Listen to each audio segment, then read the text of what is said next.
இனிமே கண்ணை மூடிட்டு கடலை எண்ணெய் வாங்கலாம்.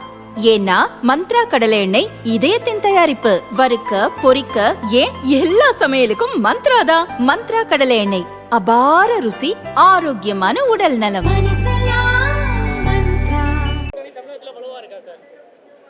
வலுவாக இருக்கனால தான் இங்கே நின்று என்ன கேள்வி கேட்டுட்டு இருக்கீங்க. இதாவது நான் ஒரு காரியகர்த்தா, இன்னைக்கு ஒரு காரியகர்த்தா.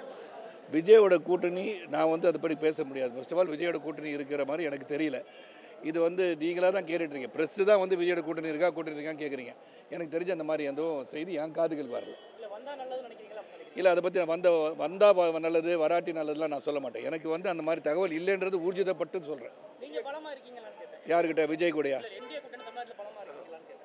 தேசிய ஜனநாயக கூட்டணி பலமாக தான் இருக்குது. அதில் மாற்று கருத்தே கிடையாது.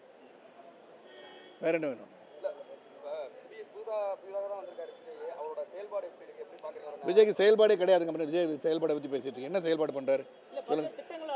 எல்லா திட்டம் என்ன திட்டம் அறிவிச்சிருக்காரு? ஆமாம், அது திருப்பி இலவசத்தை பற்றி பேசிகிட்டு இருக்காரு. அப்போ அவர் அதெல்லாம் விட்டுருக்கலாம்ல. மற்றவங்களை குறை சொன்ன அவர் அதெல்லாம் விட்டுருக்கலாம். எதுக்கு இலவசத்தை திருப்பி பேசிகிட்டு இருக்காரு?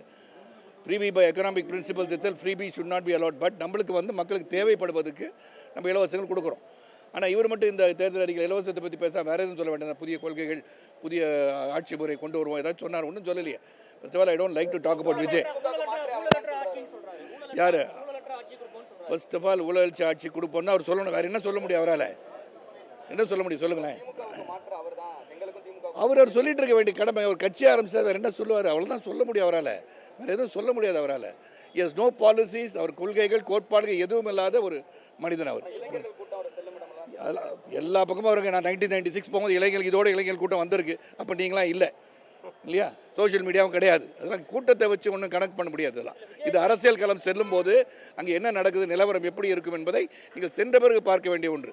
அவருக்கு அரசியல் வருவதை நான் வரவேற்கின்றேன். ஆனால் கொள்கை கோட்பாடுகள் இல்லாத ஒரு ஏதோ பேசிகிட்டு இருக்காரு, அவ்வளோதான்.